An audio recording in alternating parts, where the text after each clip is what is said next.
Good morning. This is Sensei Scotty, whatever you want to call me. I am here with the CS-Sensei topic for November 13th, 2021. And this is the result of a couple articles that I saw recently that deal with the advantages and disadvantages of a small team versus a large team. And also, I'm giving you some of my perspectives and my suggestions on what would be best for you as a CS-Sensei mentee. Okay, just my thoughts along that. So the question, as we see on the screen here is, big team or small team? Does it make a difference? The questions you need to ask yourself are there certain things that are going to be benefits or drawbacks to a large team versus a small team?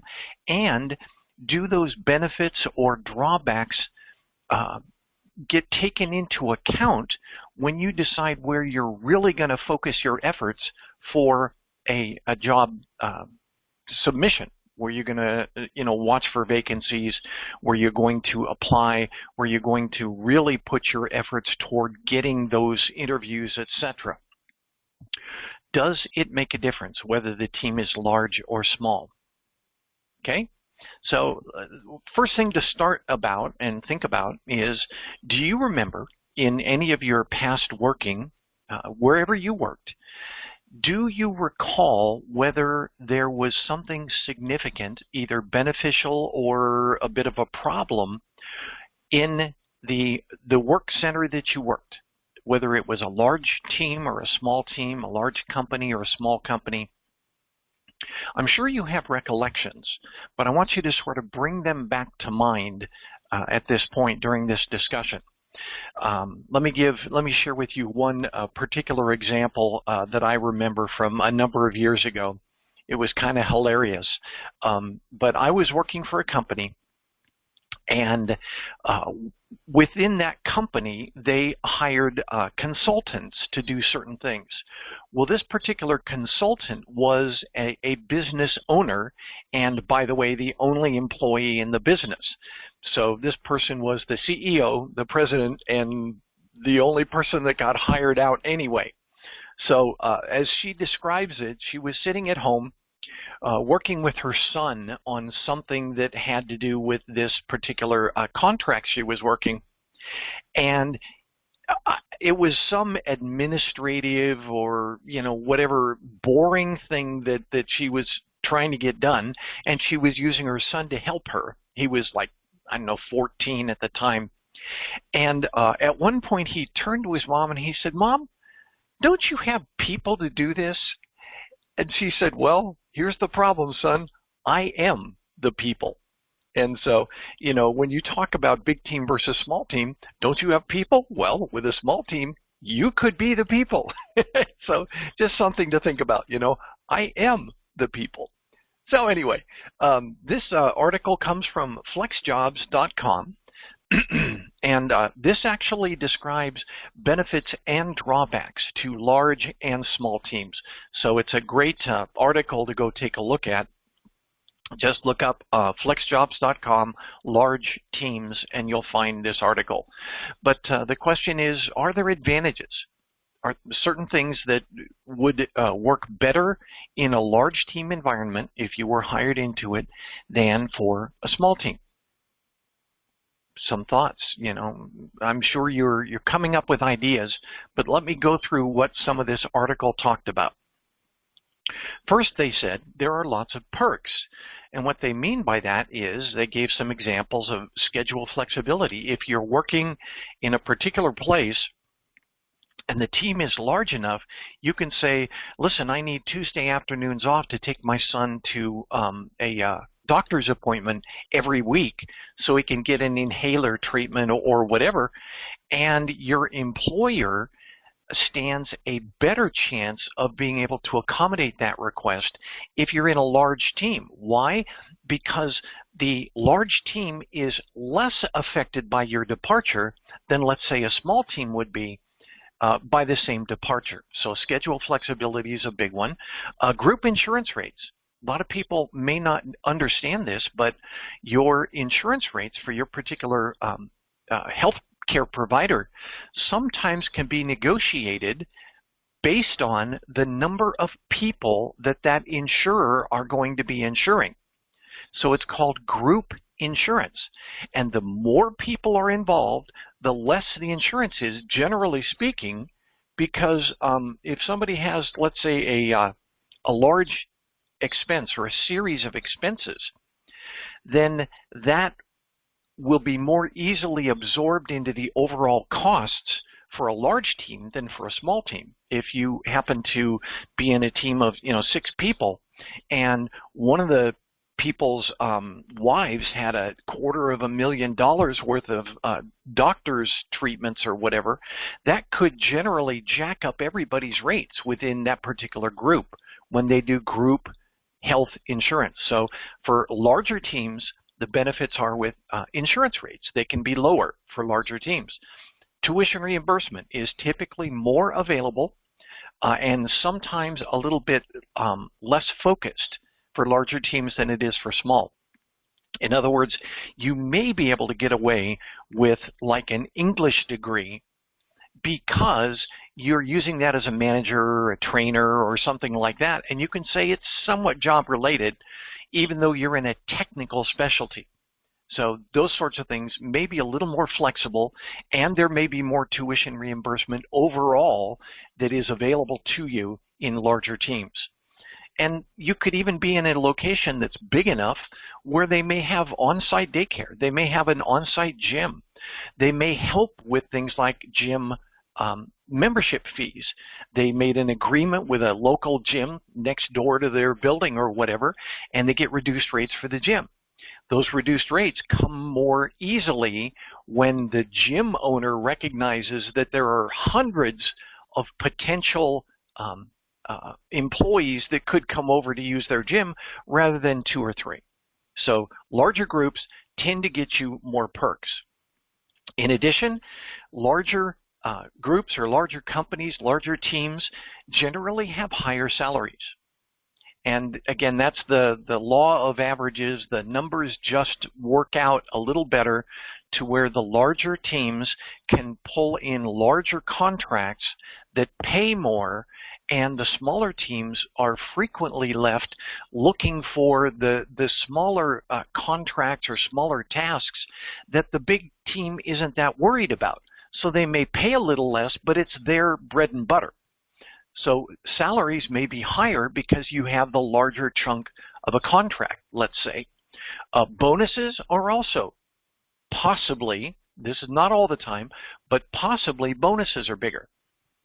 I'll give you one example. When I was working for a particular company, I helped with, they were doing working on trying to win a really large contract. It was going to be a 10-year contract with the Army, and there were lots of people involved in it, but there were, key players, and I was one of those key players.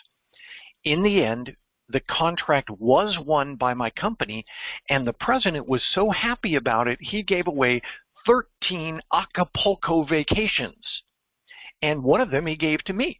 So my wife and I got to fly down to Acapulco, spend, I think it was 5 days down there, and fly back all at company expense. That's, I consider that a bonus. Training may be more available, like I was saying about tuition reimbursement or education. On-site training may be something that is brought in. I'll give you another example. In DoD, back in the mid-2000s, they instituted a requirement that people in IT specialties had to get Security Plus. So our company hired an instructor who conducted night classes for members of employees of this particular company, and you got to go for free. You attended the class, the company paid for your voucher, and if you had to test a second time, they paid for a second voucher for you to get your Security Plus certification, because the company was required to do it for everyone, so they did it in a cost-efficient manner, and they just absorbed that cost. So larger companies, larger teams have that ability for greater training. Also, you see COE. Think of that as Centers of Excellence. If you have a large pool of resources, let's say human resources, and you have a mixture of people, very frequently you will have, well, like the next thing says, SMEs, subject matter experts, that may not be on your exact contract or your exact team, but they're on an adjacent team. So frequently within corporations that have many teams, they tell these teams, talk to other people in the same company before you try and go out to some sort of outside consultant. All of our employees should be focused on the betterment of the company, so these SMEs should make themselves available across multiple contracts or tasks as subject matter experts. And by doing that, it's called a Center of Excellence. That's what COE typically represents, where excellence is made examples of, it is highlighted, it is highly advertised, and the SMEs who are part of this COE, sorry about all the acronyms, but the SMEs are encouraged to make themselves available to others within that company. Because why? It affects the entire corporate bottom line. So that's what I mean by COEs and SMEs. Here's another thing that you may think about for large teams. The opportunities are greater. What do I mean by that?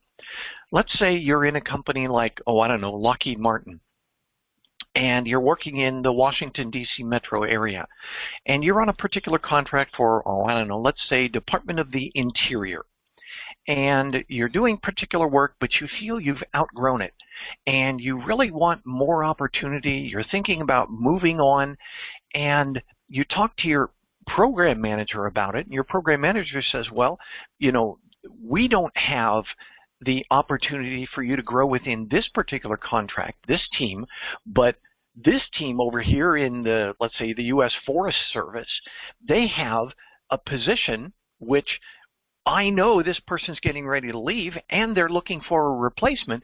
You would be a wonderful fit into this. You already work for the company. So this is what, you know, the next thing here I show is laterals. You work for a company, and maybe we can just move you over to that one. Everybody wins. You win because you stay with us. A resource, like they say, a bird in the hand is worth two in the bush. If they keep you as a resource, they get to use you at a higher skill level. They don't have to retrain you. So it is more cost effective for your company to move you around to various opportunities within that company than it is for you to leave, possibly having to get some sort of what's it called, bonus when you leave, or hiring preference, or, you know, some sort of cost involved with your departure, and bring somebody else on, maybe with a signing bonus, and then having to bring them up to speed. They're working for a certain period of time at a less than optimal skill level, etc. So all of the benefits should point to a larger hirer holding on to you. So they offer you opportunities for things like turnover. This guy's leaving over here. Do you want to go over there? It'll be a bit of a stretch for you, but I think you're worth it. I think you're able to do it. You can get that in larger teams more frequently than for smaller teams. And then here's one that a lot of people may not think about, but structure and order within larger teams is usually more broad and well documented. What I mean by that is there is very specific management. You know who to go to. You may be able to get more information from, let's say, the HR technician rather than having to go to the HR manager all the time, because the HR manager has someone to handle those first questions. In a small team, you go straight to the HR manager and he or she may be busy. Sorry, they're busy. They can't get back to you in time. So you have the opportunity for greater management consultation or conversations. Hey, what about if my husband gets COVID? What are my opportunities for FMLA or that sort of thing? Is there any compensation for that? In smaller teams, it may be something that has to be researched, but it may be more prevalent and therefore more easily discussed in a larger team. Faster response.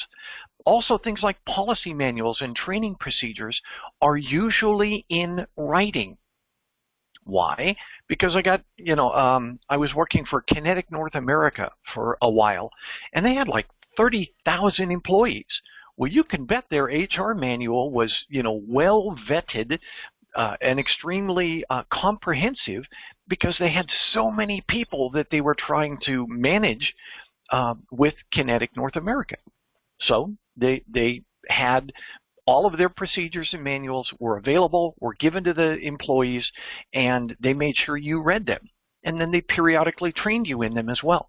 In smaller companies, it may be a case of you sit down with the president, because you guys are working side by side, and the president says, okay, this is how we do it. This is what you need to know about. Okay, get back to work.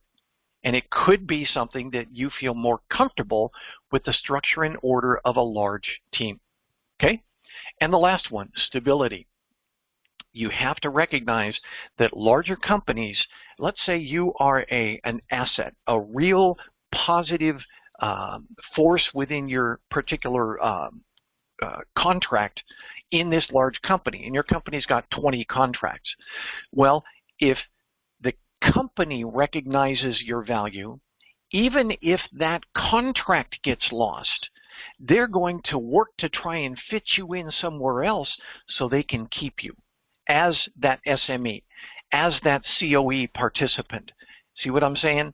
So the durability maybe, larger contracts tend to be more durable and longer term than the smaller, I want to hire 2 or 3 people for 10 months to do this particular email contract or whatever. Bigger, longer, more long-lasting, and also if you identify yourself as a subject matter expert, a real specialist, a real asset within the company, even if the contract you're on runs out of time or whatever, they're going to seek to put you somewhere else in the company. So that's the durability. And also, a lot of people, it's against the law for people to make you work without pay. But with small companies, there is a likelihood.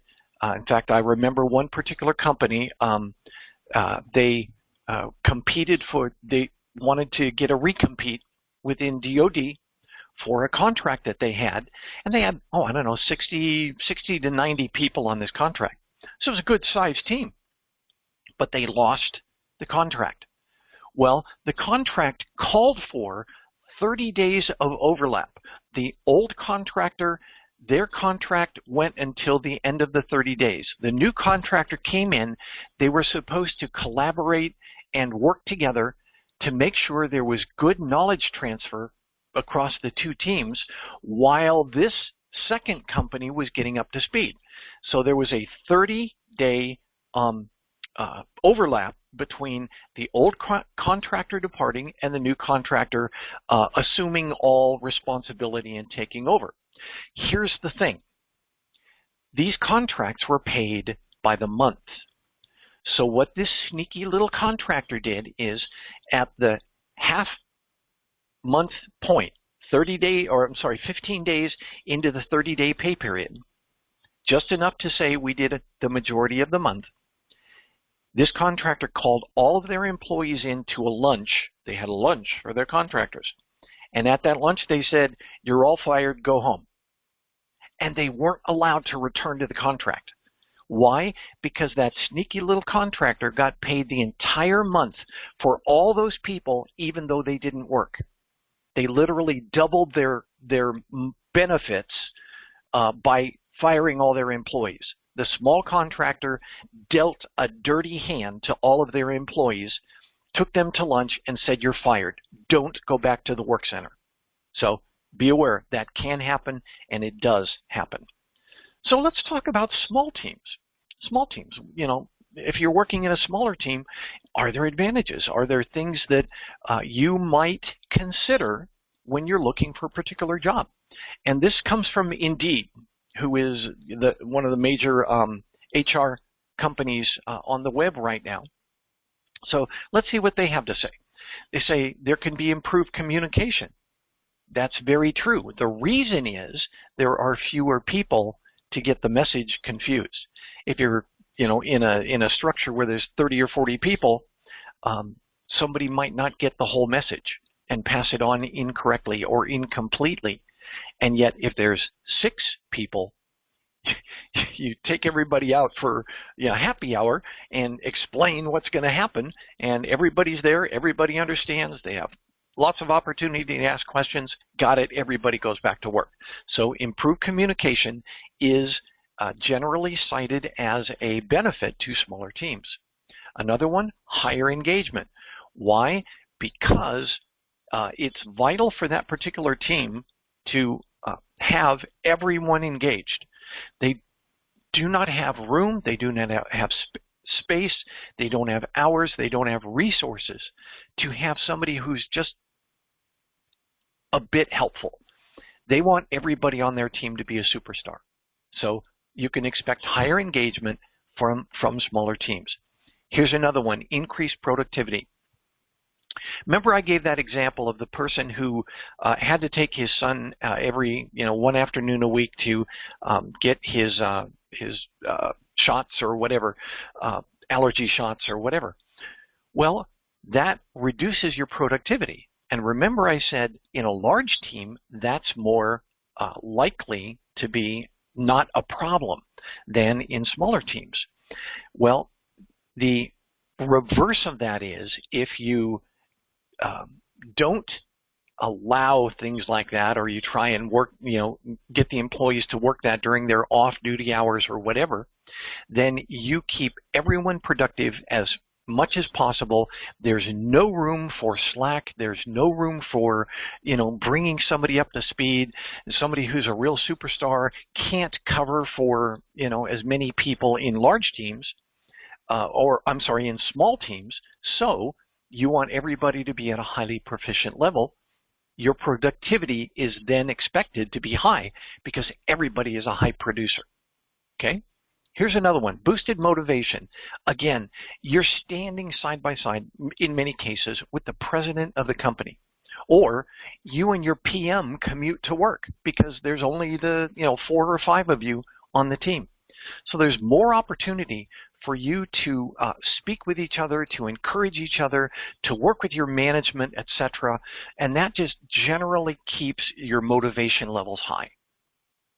Better collaboration. Again, I've seen this many, many times. People literally get work done while they are commuting to work. And you end up commuting with, the president of the company or the PM or whatever. You end up becoming more of a value to them, not in work, but in value, which may be what's called a hard skill, or it may be a soft skill. They recognize that you're a troop leader for Boy Scouts or whatever. There could be lots of different things that cause them to recognize your value. And one of them is you're driving along and, oh, by the way, while your president is trying to catch a few winks, you're being the reliable one driving him or her to work. Could be a benefit for smaller teams. More likely to occur with smaller teams. Okay, more innovation. When you are small, you have the ability to look at large picture activities and say, where can this, if we do something here, where will it benefit here? Small teams have a great opportunity to do that. With large teams, one of the frequent responses you hear from disgruntled employees is, I felt like I was just a number. I felt like what I was doing didn't matter. And therefore, I didn't feel empowered to work really hard for my employer. So the innovation tends to come out more pronounced in these smaller, more energetic, more highly motivated, more higher collaboration teams than it does with these big, the big word they like using is monolithic companies or teams. Big, massive teams, you're going to have great performers, sure, but you're also going to have dead weight. And I think you understand that happens. Dead weight does happen. So here's another thing, faster progress. What I mean by that is if there's only 4 people on the team and the person above you departs, you could move straight from a specialist to a manager level, one step. Whereas in larger teams, you may have to go to a manager, to a senior or supervisor, to a junior manager, to a senior manager, to a program manager. There's lots of levels in there that you may have to pass through because there are other more highly qualified people that are all ready to go into those positions. Okay? Efficient management. Small teams tend to have to manage themselves more directly and therefore more efficiently. If you're staring somebody in the eyes, you get the picture a lot faster than if somebody publishes a memo to their 200 employees who are scattered around the world. Okay? Smaller teams have a more efficient management structure by their very nature. Established trust. Why? Because you know everyone. You have lunch with everyone. You could commute with everyone, etc. There are just more opportunities to collaborate with each other both personally and professionally, which builds trust between you. Maximized resources. You have no room to play around with your resources. Every resource has to be used or the individual may be let go from a small team. Equal opportunities. Why? Everybody is valuable. Everybody is essential. And again, they're more focused. They are usually more nimble. That's a word you'll hear for small teams. And therefore, opportunities within those have very little opportunity to say, well, I want to hire this guy because I understand his language a little better than I do this guy. You may have to suck it up because this guy's a real pro at what he or she does compared to this person you can understand, but not quite as skilled. So the opportunities exist for you to move up regardless of your background or your culture or anything that other people might consider to be an inhibiting factor. So equal opportunities are really great. And focused specialization. Smaller teams typically make themselves out to be just like a big team, but better, faster, more responsive, higher level SMEs, etc. So what they do is they frequently send you to more advanced schooling or get you higher levels of training so that you can become the Microsoft Exchange expert or the Cisco firewall expert or, those sorts of things. You become the expert because that's what the small team is saying they're going to do for the employer, and therefore they make you get that higher level of training and specialization so they can tout you as being one of the benefits of hiring that small team. So 2 things I wanted to talk about before I get to my recommendation. A lot of people don't think about this because both of these occur over time, but I wanted to discuss them. Creep. What is creep? Well, basically it means that if you are working for an employer for a particular period of time, let's say 3 or 4 years on your contract, and year 1 there are 17 SLAs, service level agreements, that say these are the performance expectations for this contractor for this period of time. Okay, SLA, 17 of them. Well, by the time you get to the 4th year, the exact same contract at the exact same pay level with the exact same number of people may have grown to 19 SLAs. Because, oh, by the way, we forgot about something here, or new legislation arrived that we are now required to conform to. So guess what? You're required to conform to it, but they're not going to get you into a new contract. So with your smaller contract, actually any contract, creep means over time more expectations are going to be raised for the same group getting the same amount of pay. So just expect it. Look forward to, for the longer period of time, the same contract, the same group of people, the same pay levels are going to be expected to do more. That's called creep. And here's another one, bloat.